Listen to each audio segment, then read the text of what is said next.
Hello, hello. I do believe we entered the webinar. Okay, apologies everyone for the technological hiccup. We're here. I'm ready to go. So let's go for it. But wait, that was the best part was like the first 5 minutes where we were just talking. The rest of the webinar is just gonna, oh, you missed the best part. Uh, anyway, all right, let's get started. Thank you all so much for being here on a 5 p.m. Wednesday afternoon, evening. We're very glad that you're devoting the time to just reflect and think with us today. And maybe, Sean, you can share your screen and we can just do a very quick introduction about today. Okay.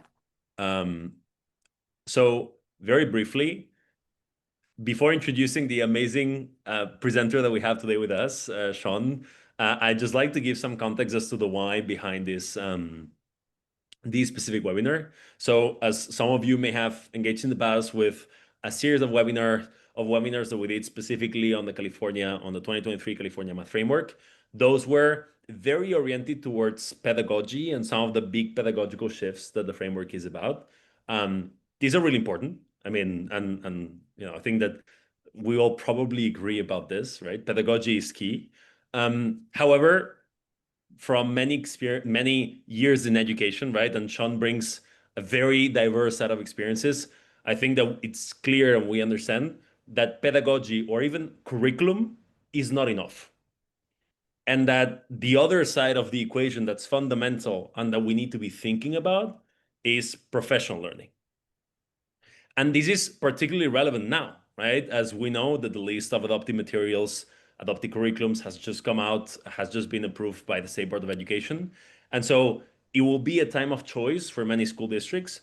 And this time of choice, it probably has to be two-sided, right? So on the one hand, of course, what is the best program? But then on the other, what is the right support and professional learning that my teachers and my staff and my coaches will need to make this successful? And essentially today will be about this. And it will be, and I don't want to spoil what Sean will say, but really to try and help us discern between what good, effective professional learning is and what is not, right? And following his style and approach, we will all try and engage. So there will be breakout rooms. Sorry, Sean, for the spoiler. um, and voila, that's a little about today. We have an hour and 10 minutes ahead of us, so we'll try to make the most of our time. Before passing along to the word to Sean, what I wanted to do as well is to introduce him. I'm sure that several of you are acquainted with his work, but I would love to read a bio for those of you who maybe are not yet acquainted with his work. So Sean is actually a presidential awardee of excellence for math and science teaching. He's a professor, a consultant, an author, a math teacher, a facilitator, and a solution tree associate. He works with multiple state and federal agencies, including the U.S. Department of Education, the National Science Foundation, and others. He also has been a part of NCTM and NCSM. Now, actually, he's currently a board member for NCSM as the regional director for Western 2. Um, he's also a two-term past president of the Greater San Diego Math Council of Teachers of Math. And long story short, he has done a lot of research that includes creating equitable space for all student voices while integrating students' passions into K-12 classrooms. Be a few things: empathetic storytelling, technology, curricula, and instructional routines. He also has a lot of publications, and today actually we'll be discussing one of this.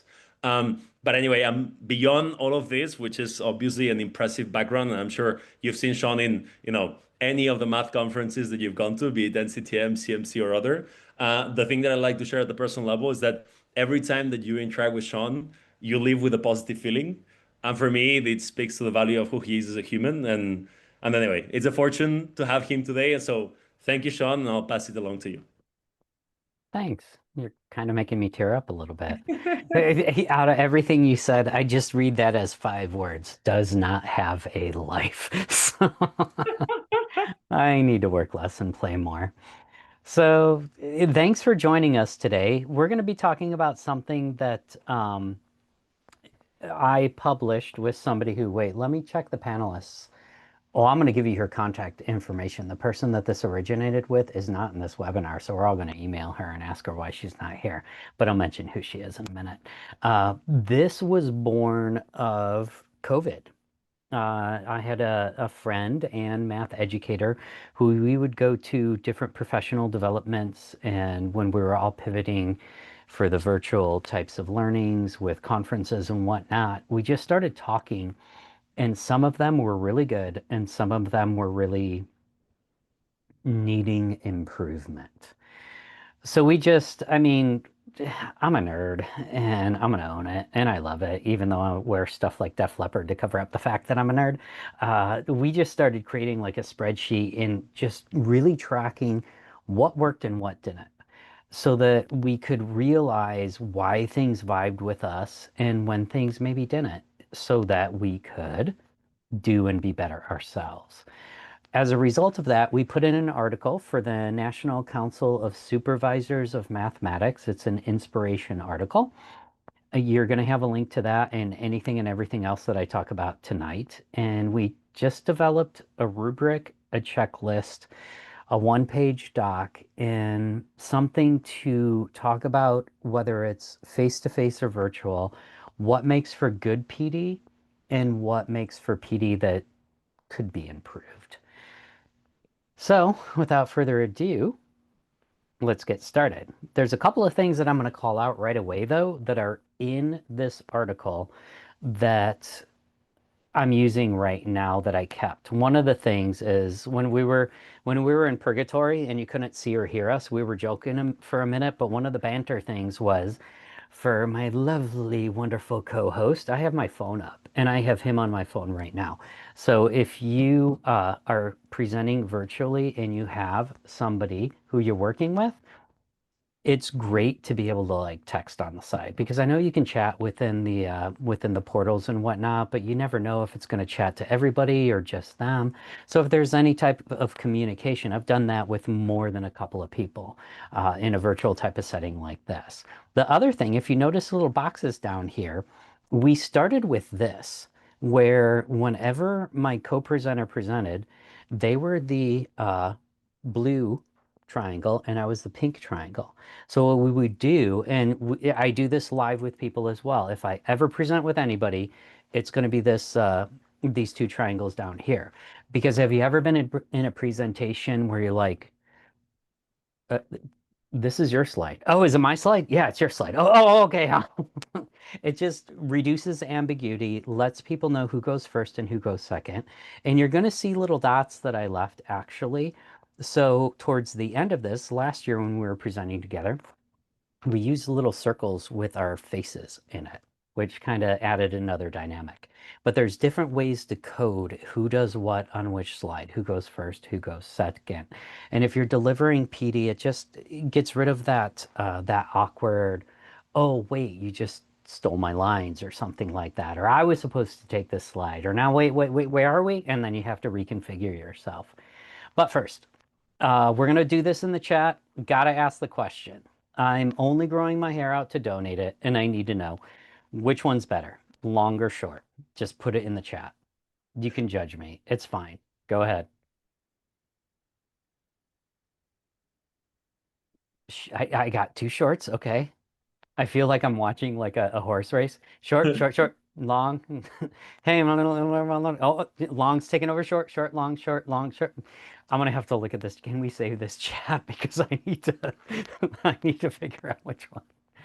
Uh, well, if you see me in the short version, then it's because I donated it. Keep it long. Oh, short, short. I'm getting a lot more shorts. That's cool. Um, I'm gonna have to figure out if I go that when I donate it or if I go to right about here. So can I tell you, can I just like, can you be my therapist for 1 minute? Like the audience, and just hear me out here. The point in time where I got sick of my hair, and I love my hair. It's awesome. It's amazing. It's been short my whole life. The point in time was when I was up in Big Bear, California, and I was eating lunch with four women, and the four women sat on one side of a picnic table, and I sat on the other. And I thought, okay, Sean's in trouble. What's going on? So I'm eating my burger, and there's a piece of hair in my burger, and I pick it out, but then I realize that it's attached to my head. and it was kind of gross. So they told me two things. Number one, always have a scrunchie on, always have a scrunchie by you. And number two, they're like, why do you think we're not sitting next to you? I'm like, I don't know. And they're like, the wind's blowing this way. So it blows our hair back. So that was just something that you don't know what you don't know until somebody says it. So I'm going to pay homage to Jackie Maraska. I will give you her email if you want, and we can ask her why she's not here cheering this article on right now if you want. But this started with her, so I really want to pause for a second and give her credit because we had extensive conversations about this. And if it weren't for knowing and loving her as a friend and a colleague, this would not exist. This wouldn't have come to fruition. So I just wanted to pause to say that. Here's our overarching goals for the hour in some odd minutes. What we're going to do is we're going to metaphorically be muting and unmuting. And the reason why we came up with this article was because it came out during COVID, and we still do it to this day. I teach online and in person at my universities and all the time. I just went to an NCSM meeting today with a colleague, and the first thing I said was, I think you're muted. But then I heard stories about people who were running professional development sessions who literally muted people. Consider being a participant in a professional development setting, and the host or co-host hits that button and you have no voice. And then we started existentially thinking about how many times does this happen in real life in face-to-face settings? And the answer, unfortunately, is all the time. And you can usually predict based on gender, color of your skin, way you talk, and a couple of other factors, whether or not you're going to have a voice in that room. So this was something that we really started noticing. Who's talking? Who's not? Who gets the space? Who doesn't? I'm going to share protocols for effective professional development. I'm also going to metaphorically talk about the muting twice. So what's going to happen is I'm going to give you an overview. I'm going to put you into breakout rooms. I'm going to let you look at the products, including the article, but also a rubric that we created so you can see where you're nailing it and see where you can improve. And then we also have this one pager. And I'll also tell you, Jackie and I have privately consulted for districts. And the one thing that the districts love the most is the one page checklist of, okay, I'm making a full day PD. Got it, got it, oh, wait, I didn't do this. I need to put this in for the professional development. And I'm going to also say something to the effect of if we're doing the same thing every time, eventually it's the wrong thing. I'm going to give you a template, but if you're working in a sustained position with different people, just like in the classroom, you need to change it up. Like if I went into every classroom that I teach every single day and I do a 5 practices, it's wonderful, it's amazing, but it's going to get boring. It's going to get mundane. So same thing with PD. If you see people more than once, change it up a little bit. Think about how you can make it different, the energy, bring different voices into it. But without further ado, before we go on, scale of 1 to 9, how are we feeling tonight?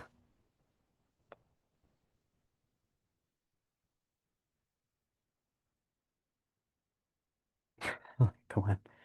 Oh, oh, 9, 7, 3. Oh, I got a 3. Oh, so we're kind of, I'm get, I saw an 8. I'm sorry I offended you already. We got some 5s and 6s. We got some happy, we got some tired. It's always interesting because I just did a full day of work and it's interesting coming on at 5 p.m. if you're on the West Coast. So I appreciate that. Oh, we have a 2. I want to give you a hug. Here, there you go. So here's our agenda. I'm going to introduce some aspects of good PD and bad PD. I'm going to talk a little bit about the article in terms of the 3 Why of effective PD. And this is really the motivation and what centered us when we wrote this rubric. And then I'm going to dive into the 4 themes of effective professional development with the checklist, rubric, and one pager. And for those of us who are out of California right now, I am making this on purpose, eclectically diverse for anybody. So I know we're talking about the framework. I know we're talking about chapter 10. I know we're talking about PD, and there's a lot there that we could unpack. But as I read the framework, I thought to myself one thing. I do care, but I don't care the curricula you use. I don't care the pedagogical strategy you use. If you do not have good PD backing it up, you will not have sustainability. You're going to get people who aren't going to adopt, and then some of the people who do will be overrun by the rest of the people who don't want to do it. The way you develop systemic change is my first book talked about this, the rational versus cultural model of change. And the cultural model of change says you need it to be about relationships, you need it to be about the people. And I'm a big proponent for treat teachers the way you want them to treat their students. I remember when I was in my PhD program, I had a professor lecture the whole class for 2 hours about how to do collaborative learning. And I thought to myself, oh, okay. So just don't do everything that you did. And I'll be doing collaborative learning. So when we're running professional development, it's really good to build in the ways that you want teachers to change so they can literally feel what it's like to learn in a different way. But first, let's start out with this. I'm a teacher and I report back to my campus in 9 days. And I'm really excited. So I thought I would talk about some of the things I'm really looking forward to for this upcoming professional development, which in my district is 2 weeks. Because you can never have enough of a good thing, am I right? I'm really excited about putting on uncomfortable clothes, even though no one will be in the building except teachers. I've been waiting all summer long for the icebreakers. I mean, who would want to pass up the opportunity to talk to total strangers that you'll never see again because you're in different departments and you work on opposite sides of the building? One of my favorite things to do is write words that are meaningless in colored markers on giant sticky notes on four corners of a room. And I know we'll do that at least 18 times on day one, so I'm jazzed. I don't know about you, but there's been way too much truth in my life.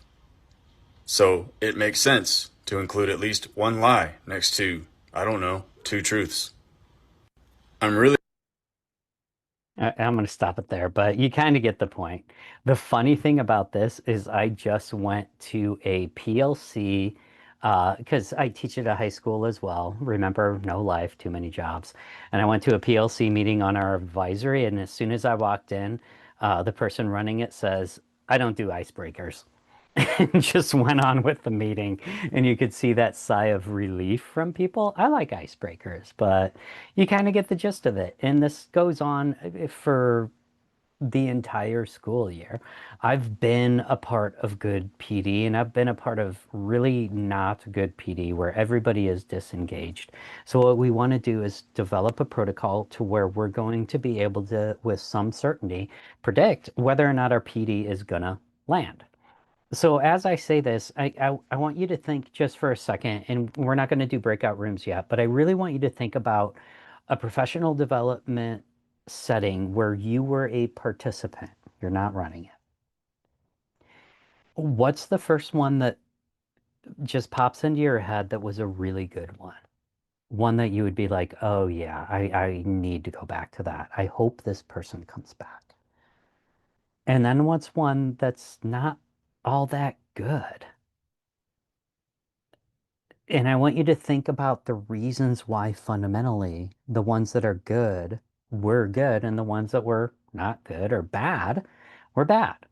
You can jot down some words or phrases as I'm talking out loud, but this is the crux of realizing that we get the opportunity to, even if we're running professional development, be in professional development, whether it's a conference or something with your district.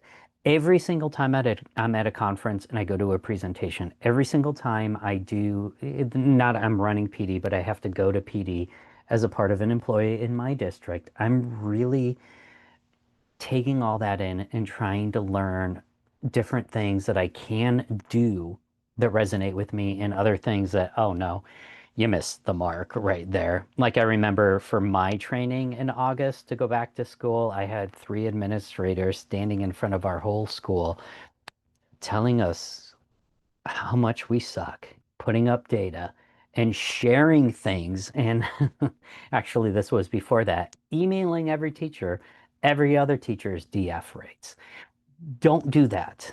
Don't bring that into a professional development setting. That just annihilates the culture of the PD. You lose people for the entire day. So I just want us to never forget what it feels like to be in their seats, so that when you're leading a PD, you can lead with empathy. And I'm going to tell you right now, every good professional development starts with, ends with, and has a thread of a story.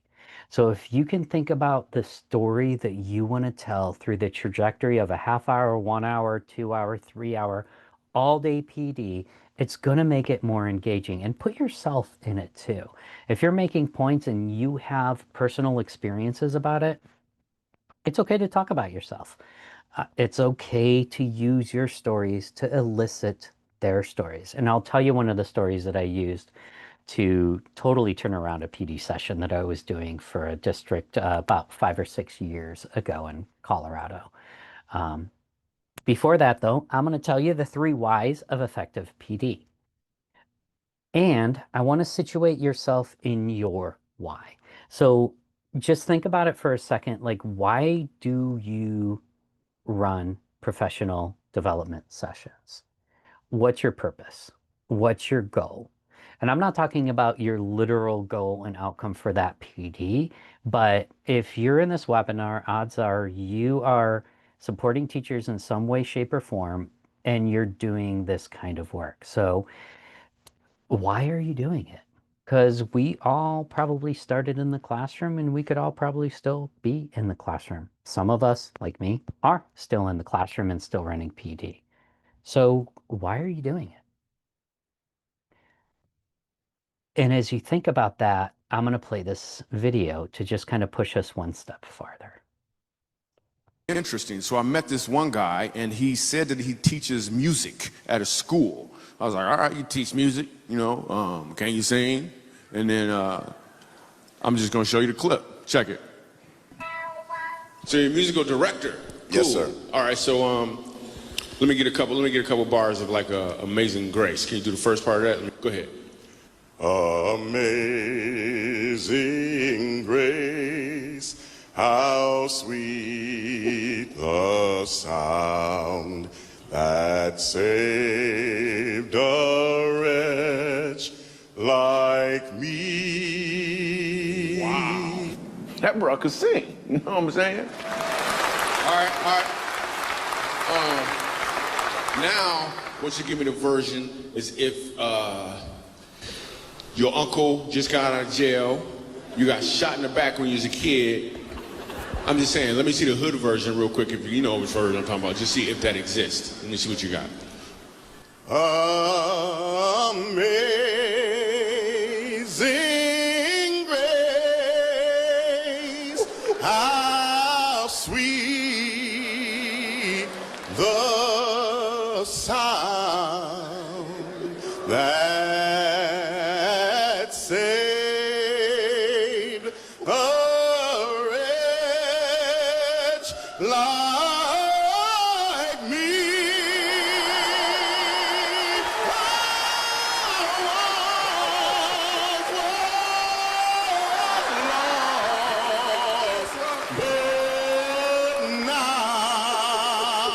Right now I'm found, was blind, but now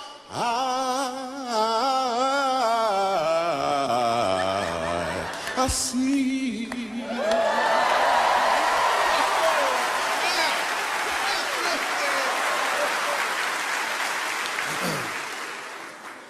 So here's the thing. The first time I asked him to sing, he knew what he was doing. The second time I asked him to sing, he knew why he was doing it. When you know your why, your what has more impact because you're walking in or towards your purpose.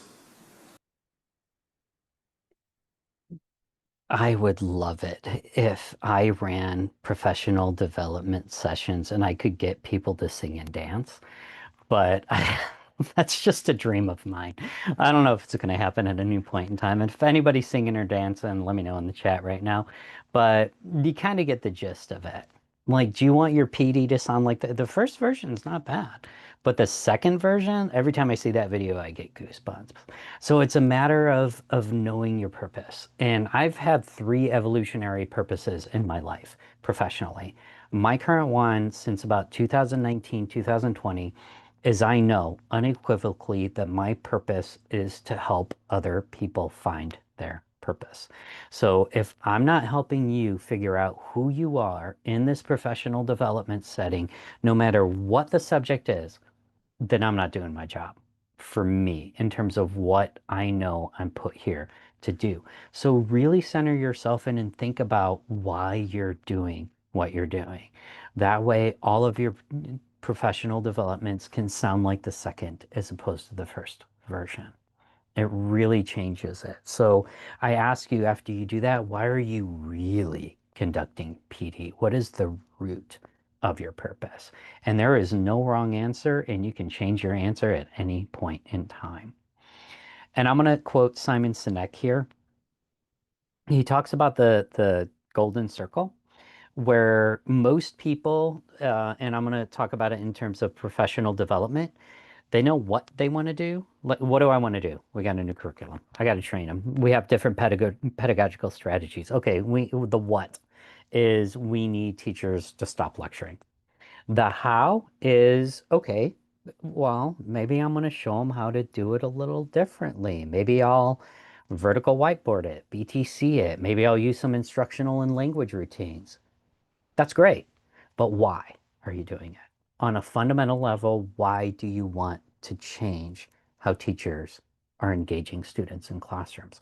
Why do you want to change assessment protocols? Why do you want to change classroom management protocols?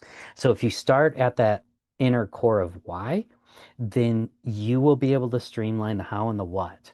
And it may not change a single slide, but I guarantee you it is going to change how your participants feel when they're in that PD session with you. You're going to be singing in the second way instead of the first way.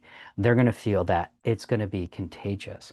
So just really ask yourself, like, the why aspect. This is your identity. And yes, when you run professional development, it matters. You matter. And if you don't stay true to who you are, who your personality is, it's not going to resonate as much.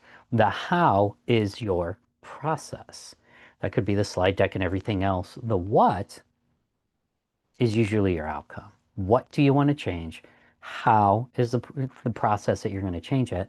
But start with that why. Start with the identity. Start with the reason why you're taking somebody like me out of my classroom for a full day and I had to develop a full lesson plan and then maybe clean up a mess the next day, maybe not, depending on the sub that I get. We've all been there. We know what it's like.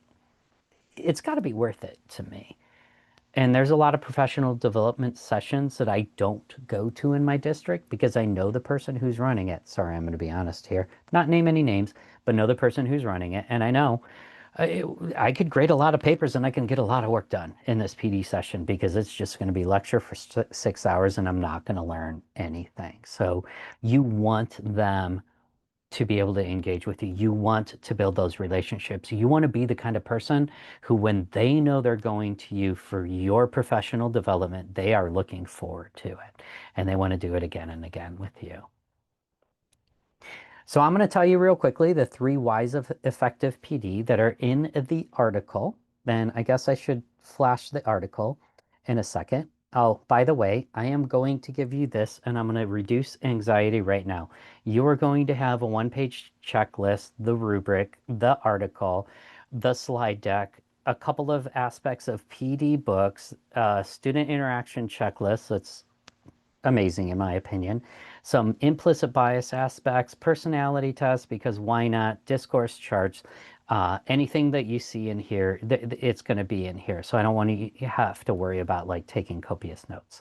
But one of the things that's going to be linked is this article. And Mona, Hi, Mona. She was our president at the time for NCSM.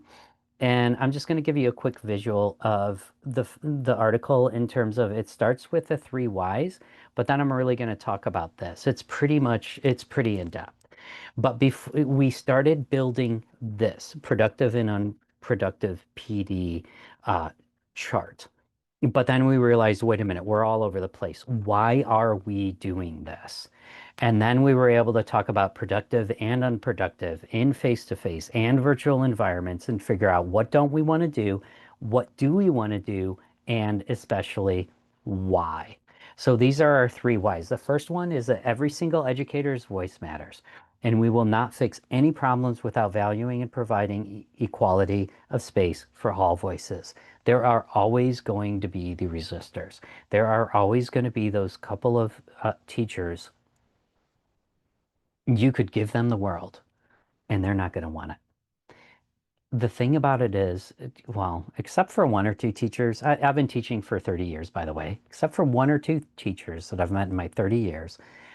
Everybody else, I've never met a teacher who's like, yeah, I really want to go in and mess up these kids.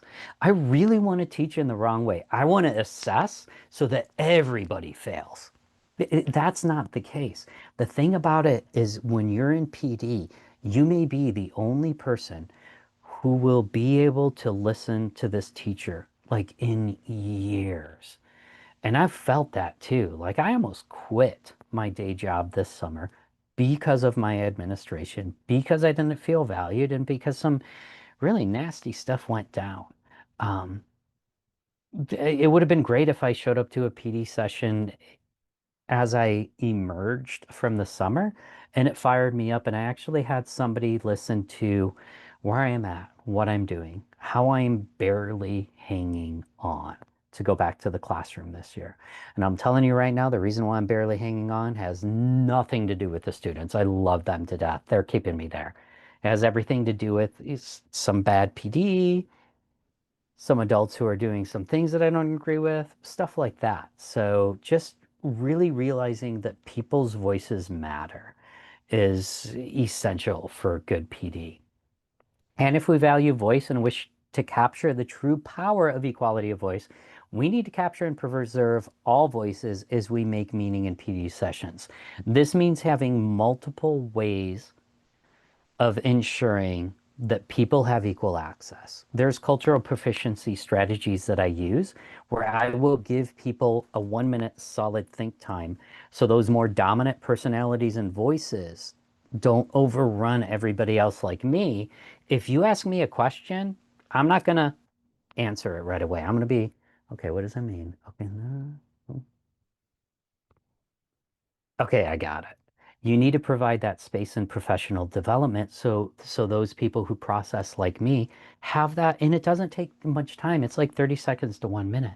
Open it up. Keep track of and the student interaction checklist that's going to be on the resource page. I use that whenever I run PD, and what I do with that is I keep track of who is talking and when they're talking. If it's in a full group, if it's in breakout groups, I want to know who has a voice and who doesn't have a voice. And I realize the irony of talking about voice is we're in a webinar series and I have to give you permission to unmute. So this is an exception to the rule. But the third one is we are simply beautifully, complexly rich people who understand now more than ever that it is all about relationships. Yeah, I don't care what my message, I do care what my message is, but I don't care what my message is in professional development. I'm not going to get change by effectively helping a student to learn how to do randomized groups with vertical right whiteboards. I've experienced this when I privately consulted in districts. I get the change when I build that relationship. So then we can experience something that they haven't had. So then they can feel how it's different for students. So then they can have the real and honest conversation with me that they need to have in order to be able to try something different. And I think that's my job whenever I run any type of professional development, whether it's in-house or out of house. It's all about the relationships. If I don't have the relationships, there's not going to be change. There's going to be one or two people who will be like, oh, yeah, that's amazing. But the rest of the people, it's just not going to vibe with them. It's not going to resonate because what's going to happen is they need to go back to the classroom tomorrow. And if you don't provide a compelling reason and if you don't build that relationship, knowing that they're going to have support, then it's just not going to work. Sean, maybe on this point, if you don't mind me asking, Hmm. because I feel like this, and I mean, I feel like this last point about building relationships is one that's very fundamental, but at the same time, not necessarily obvious to know how to do it, for everyone. What are some of the things that have worked out well for you in the past? Because you clearly have, you are in many networks, right? At the same time. So what is one piece of advice that you would share with the group? Be able to have the conversation that you're not ready to have in a private space. There was one professional development that I did for a district that I consult for. And I had somebody tell me before everybody came in for that day, there she is. I'm like, there who is? Right there. She will annihilate you today. She is going to be the resistor. She is just, wow. I mean, yeah, I appreciate the honesty. They're like, I was hoping that she didn't show up. I went over to that person and I started talking to them immediately about anything, everything, whatever. And they started complaining. And when they started complaining, I allowed like maybe about a minute of it. And I'm like, and then what I was trying to do since I've been teaching for so long is anything that anybody ever complains about, I understand because I've been there before and I've had to work through that. So how do I bridge that conversation? How do I make it more positive? So I had two goals after I talked to this person and heard their complaint. Goal number one, they are absolutely unequivocally love language words of affirmation, and nobody's been telling her she's been doing a great job. So I waited for that moment, and she started complaining about a problem, and I'm like, and this was an hour and a half into the day long PD, and I'm like, what do you mean? Well, then, oh, okay, so how can we change this? How would you do this different? Well, I would. Great, let's do that. And then the second aspect was I realized that there was a relationship that she needed to have repaired. So later on in the day, she actually asked me a question. She was engaged. She was not resisting. She was actually a cheerleader for me for the rest of the day. So she asked me something that I knew the answer to, but I'm like, sorry, not sorry, little white lie. I don't lie normally, but I'm like, I'm not sure. Let's go ask so and so. And they talked for the next 45 minutes, and that relationship was repaired because they were able to hear this teacher, authentically hear the teacher, see that they're not the person that they thought they were, and just repair that relationship. And I think that worked wonders because it changed. Another thing may sound simple, but ask people if every single thing has a reason. Tattoos are iffy. But jewelry, there is a reason this has deep meaning for me. This has deep meaning for me. Every one of these beads, including this one, has deep meaning for me. Same thing with this ring. So I'll notice something about like earrings, jewelry, something like that, and I'll just ask them about that, and that just like builds that connection right there. It sounds so simple. So people say like I'm running a PD with 50 people. There's no way I'm going to be able to know them all. Well, no, if you see them for one day and then they're gone, you're not, but you can build on that if you see them multiple days. But as people are coming in, you, I mean, come on, we're educators. As people are walking in, you're going to know the people who are going to talk, and you're going to get to know them within the first 10 minutes. And you see the people who aren't going to talk. Those are the people who I go to, and I'm like, I love your earrings. Or, that bracelet, like, where did that come from? There is a story behind all of our jewelry. Most of it means something to someone. So it's something as simple as asking them, hey, I like your ring. What's it mean? Where'd you get it from? Something like that. And it's just building that relationship. I love that. Thank you so much for sharing this. Thanks. So Here's the four themes. Are you ready? Should we drum roll? Are you going to drum roll it? Do you want to sing Amazing Grace for me? Do you sing? I didn't ask you to sing or not. I I mean, I will. could. You. Oh, by the way, that was non-denominational Amazing Grace, so don't sue us, separation of church and state here and everything else. I'm gonna say one thing though. I'm gonna like meta it for a second. Thank you, Innova Matt, cheap plug. The reason why when you guys asked if I would do this webinar and I'm like, oh heck yeah, is because you guys like sing like that. Like everybody in your organization are just amazingly wonderful people who are willing to sing on the spot. Big heart to you. So here's the four themes. One is the structure and plan. You need to have a structure. You need to have a plan. Oh, and by the way, know your personality. I am extremely amiable, which means I plan like crazy and I expect for my plan to derail in the most positive of ways. So you want to set the stage, consider your audience, look at preliminary data. If you can collect preliminary data before you're sitting down with somebody in a PD session, do it. The second one, really important, interactions. We're talking about how are you going to do group work? How are you going to be using questioning? How are you going to be presenting the information? What's the vibe in your professional development session? The third one is caring, belonging, and honesty. So this is audience engagement, connections, realizing their safe spaces. Do you have a plan for not if, but when a microaggression occurs? If you don't, you're going to be thrown off. If you do, you're going to be able to handle that in a way that makes everybody feel safe, but calls out those microaggressions in the moment. And I think that's important to do. The other one is technology. I mean, we saw it right now. Hey, how's everybody doing? You can't hear us. Hey, how's everybody doing? You can't see us. So there's always something that's going to go wrong. We logged on 20 minutes prior, checked everything, and still something went wrong. So roll with it. Well, it didn't go wrong. We had a great conversation when nobody could hear us. But it's those informed choices in that it better work, and what if it doesn't?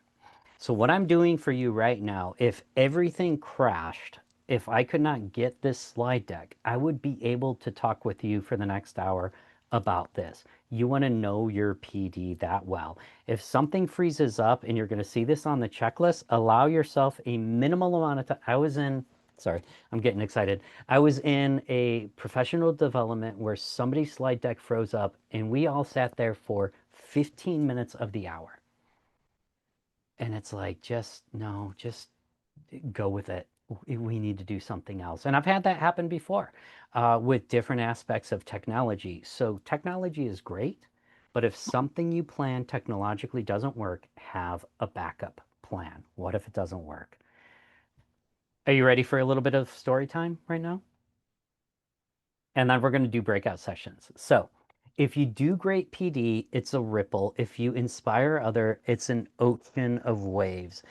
The thing about this is I want people to be able to tell their story in my professional development session.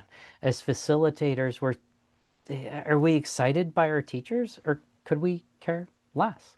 Um, I want you to have a plan. I want you to inspire. I want to inspire you. I want you to be able to do and be better because you can be passionate about your PD. You can nail every aspect of the 22-point rubric. You can help every other teacher ignite their passion. But in the end, you really need to lean in to them, into what they're wanting to get out of your PD. We want to bring them where they want to be and where we want them to be. If you cannot connect their motivation with yours, then it's not really going to work. So we take what you do and inspire others to do what they do best. Every time I ever run any session, I always say, including right now, if you do everything I say right now, you're doing the wrong thing. You need to take it, you need to adapt it, you need to make it yours because nobody knows your students in your classroom more than you do this year at this time. So here's the story. Are you ready for the story? It's a story about resistors. I'm going into a PD session. It was a few years ago. It was pre-COVID, like 2018, 19.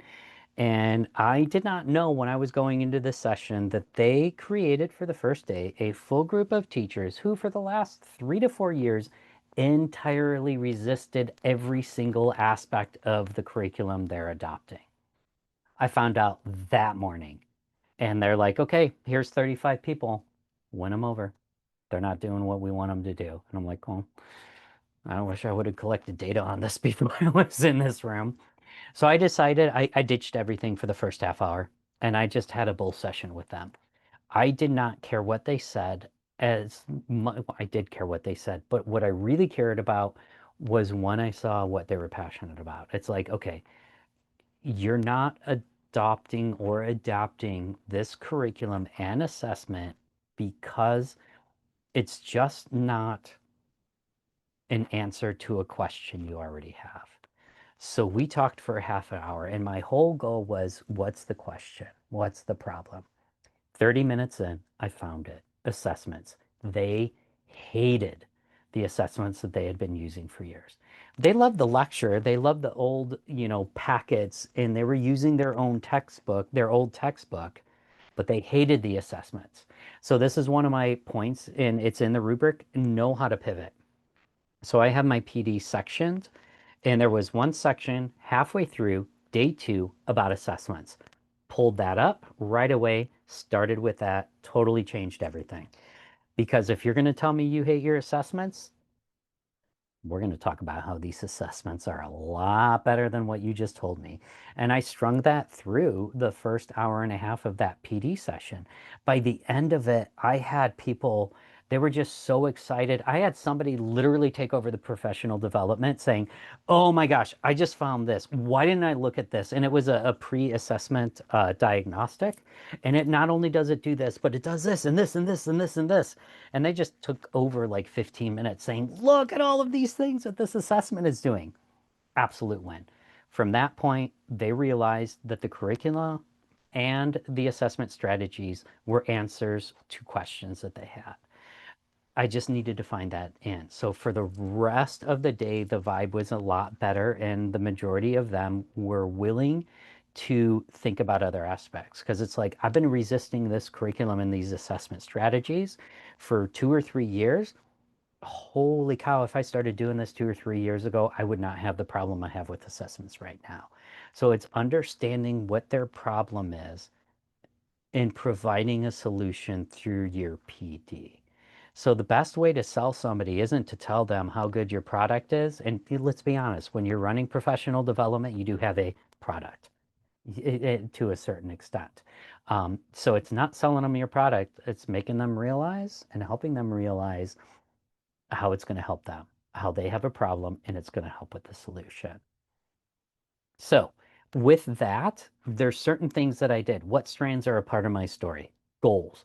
I had clearly defined goals so I could jump around. Every aspect of every part of that PD was delineated, and I knew the major topics and I knew the subsets, and I even had aspects to delineate for K through 2, 3 through 5, 6 through 8, and 9 through 12, in case we wanted to do a little math together. And it worked with the assessments because we looked at the assessment strategies and the assessment items that were quintessential to the people who were of that audience that day.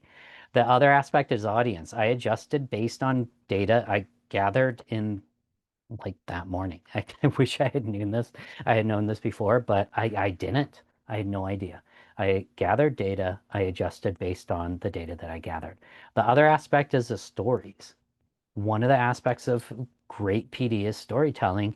They shared their story and I shared mine. There's times that I've given assessments and I've nailed it, and other times I just wanted to apologize to my students and myself, because there's some assessments I give where it's like, oh my gosh, I'm grading this. Why did I do this to them? Why did I do this to myself? There's got to be a better way.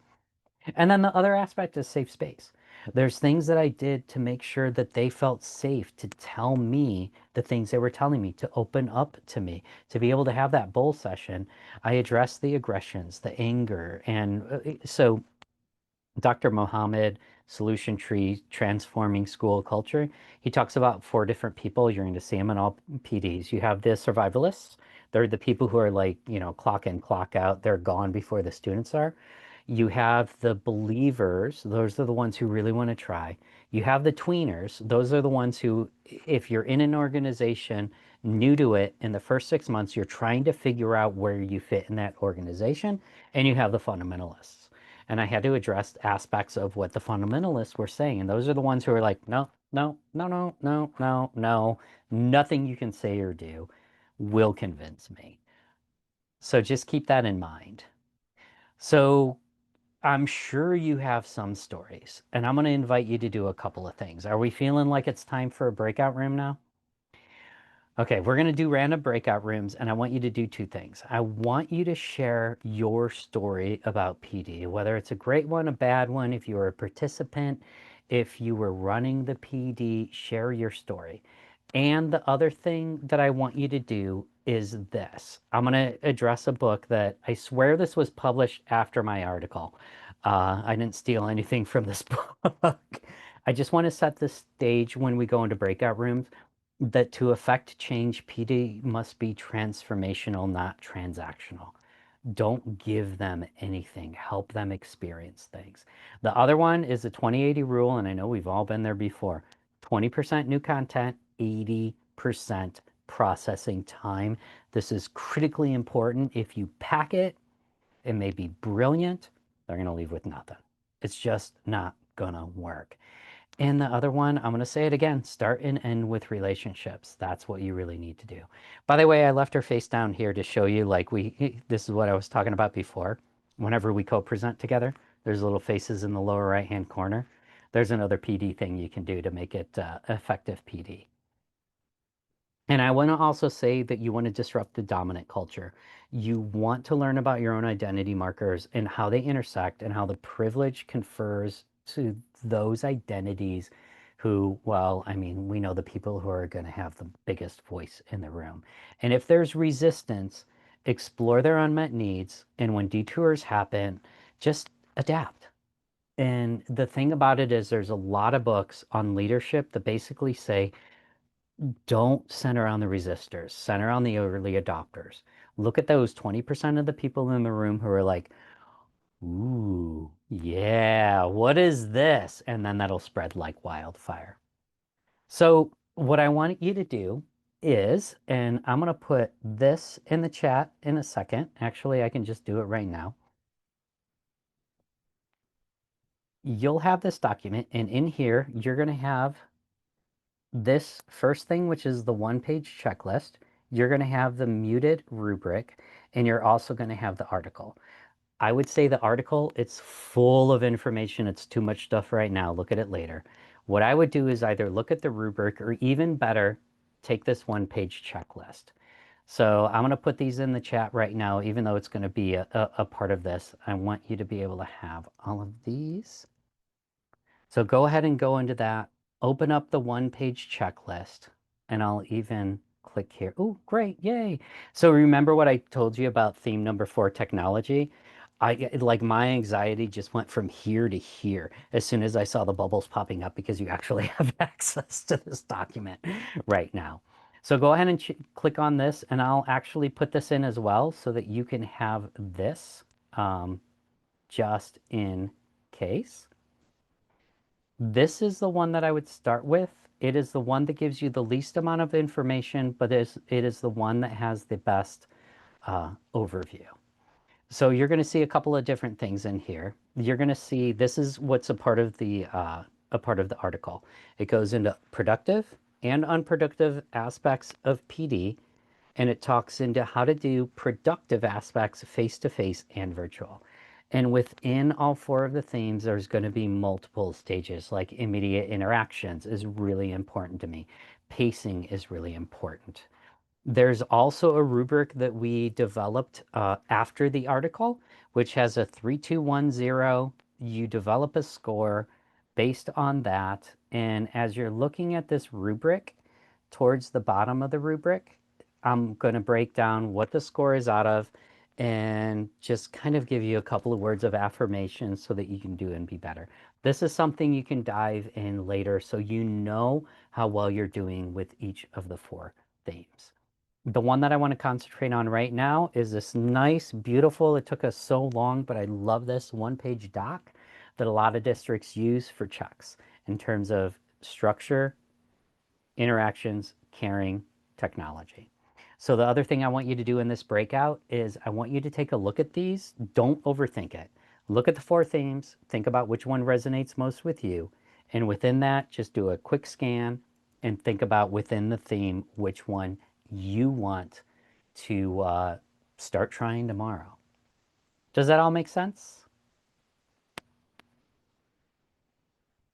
Okay, so I'm going to put you into breakout rooms. I'm going to give you 1 minute quiet think time in case you want to dive, unless you want to dive right into it. Introduce yourselves, tell a PD story, look at these 4 themes and be like, ooh, wait a minute, number 17, that's what I really do well. Number 12, okay, I need to work on that. I didn't really think about that. Uh, let's do it. Are you ready to do it? Let's go. That's it. Okay. Let me click that box and let's make some breakouts. Where'd my box go? Down to the right. Okay, I'm going to stop share for a second so it's easier to do. And these are entirely random. And we're going to create 5 breakouts. Go ahead and jump into them. I'll give you a few minutes to talk about it and then we'll come back and debrief.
We're back.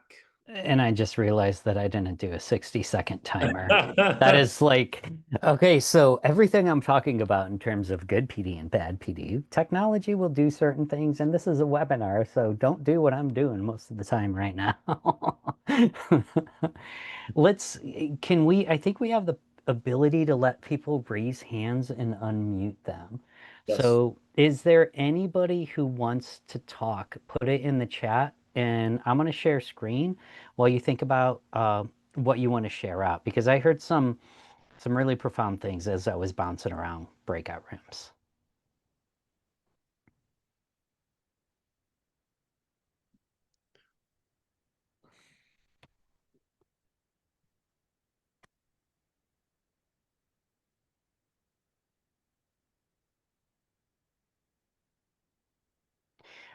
You can tell us all about the worst PD. So we're back, Karen. If you want to, you can. Do you want to?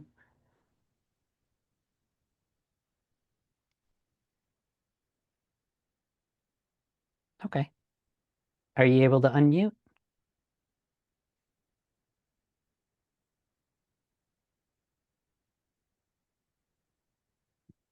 Let me check it here real Let's quick. see, Karen. You should have access now.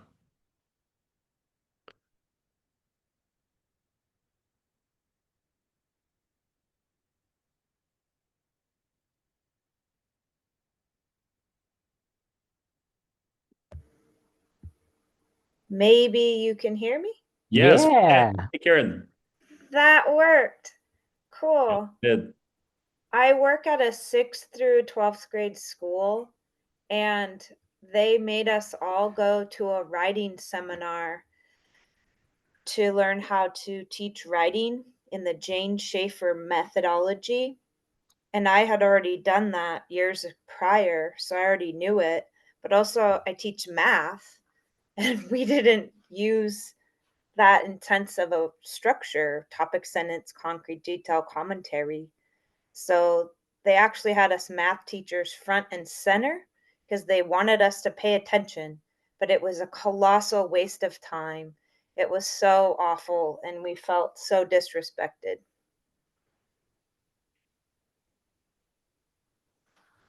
So I'm hearing one of the things that I'm hearing, and correct me if I'm wrong if I'm reading into it, is you had some expertise as a participant.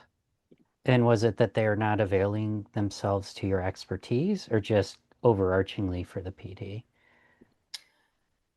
Overarching for the PD, my math department had no reason to be there to listen and learn how to do that. It was a waste of our time.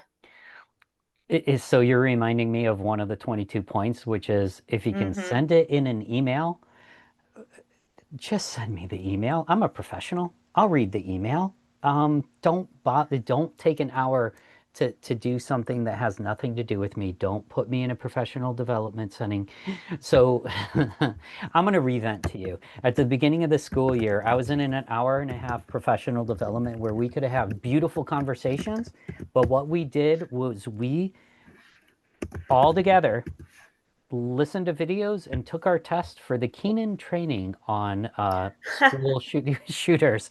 And it's like Yep. conversations I could have had with the whole staff right now. I can watch this video and do this training when I'm in my room later. And that was our PD for the morning. Do the training.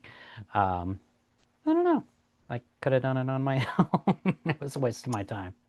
Yeah, and had a valuable discussion. Yeah, that is Yeah, sad. that's true. It was the whole day, 6 hours. Wow. It was brutal. That's when, like, I'll admit there's sometimes where I walk into a room and I see the facilitator and I'm sitting in the back of the room so that nobody can see my computer screen. That's what I don't want to. Well, okay. So the thing about it for me too is like we're adults. If you're, I'm running around all the time when I'm doing PD, and there's people who are checking their emails. There's people who are checking their phone. Life goes on. I get that. And I have a gauge for me where if I see them do it for more than a couple of minutes, then I'll go in and I won't be like, can you shut that down? You should be listening to me right now. I'll try to engage them. There's a reason why they're not engaged at that time. And I need to figure out that Yeah. reason why, and I need to re-engage them. So thanks for sharing. I appreciate it. You're welcome. And we have just a couple minutes left, and I want to leave a minute for some other aspect, but I want to let you know that what this all means is it's all about them. And when in doubt, just lead with empathy. You may be the first person that that teacher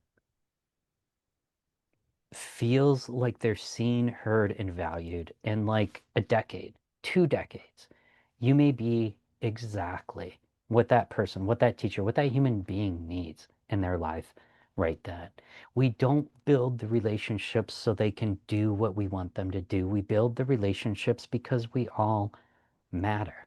And in the end, if I build those relationships, they're going to do better. They're going to be better just because they know that they have somebody who cares and values who they are. So I just want to flash a couple of things just to put it out there in the universe that some colleagues and district leaders aren't passionate about improving PD. They don't care to improve it. Some district offices make decisions without input from teachers, students, principals, coaches, us, anybody else. New leaders mean new processes. As soon as I get a new leader, I know that the game's going to change. Even if the game's working, it's going to change. And no time to add more meetings to build consensus. I don't want more meetings. I want the meetings that we're having in the PUD we're having to be more effective. And there's administrators' pet projects. We're just going to call it right out in its initiative overload. There is such a thing as too much PD. And as a consultant, I'm going to put the last bullet point this way. You cannot be a hero in your own backyard. If you are going to another district where you are not employed, then you are golden. You can be their savior. And then I'm just going to say you need a tipping point. Get enough people, and you're going to create that wave. The resistors, don't worry about them. Get the early adopters. Seek the motivators in the room. And you can't address inequities unless you have people who are planning your PD with you and people in those PD sessions who do not look or think like, well, me. And don't trust people who preach inclusion just while practicing exclusion. I was in more than one breakout room, and the vibe was something to the effect of, yeah, we're just not really acknowledging what's really going on. They're talking about this, but they're treating us that way. Just don't be that kind of person. There's an awesome video that I'm going to pass up, but I'll put it in the participant notebook later. This is the end, and I just really wish my hair would look like that every day, but it does not. I'm okay with that. If you want to reach out at any point in time for anything, let me know, and I'll hand it back over. Yes. Uh, would you mind, Sean, just refreshing the window because I believe that uh, we may have there may be a change. Just refreshing it. Yes, that'd be perfect. Okay. And before anything else, thank you, Sean, for sharing so much. Like I feel like to be honest, when I first learned, and for everyone's context, when I first learned about this rubric, I thought this would deserve a full week of professional development. But I felt like there were a lot of valuable insights, and I hope that that it's been helpful for each of you that have stayed. Um, this is one of among many of the webinars that we do, and we always like to preach what we teach, so we love feedback. And so please, if you can, just scan this and share your thoughts, and also to gather some information about who you are and the work that you're living in your district. That would be amazing. And yes, and beyond this, something else that I want to share, and this is forward looking to next week. So Sean, if you don't mind going back to the previous slide, which I added. Okay. Ooh, yay. Yay. Next week, we're essentially doing another webinar, always around or on the new California Math Framework. This one is going to be going back to pedagogy and specifically number sense, so chapter 3 in the framework. And we're going to have Howie Hua leading that one, and we'll support him in the process. It's going to be on Tuesday at 5 p.m. We have sent out information on Will about this, but in case that you're available and want to join, just hold the date and keep that in mind. And yeah, again, thank you all for being here. and hopefully see you all very soon. Any last words, Sean? Say goodbye. Just you have my information. Anytime I do anything like this, I view it as the beginning of a conversation. So please do not hesitate to reach out, and in whatever way I can help you, I'm here. And thanks. I love it. Good evening, everyone. Bye bye. Bye.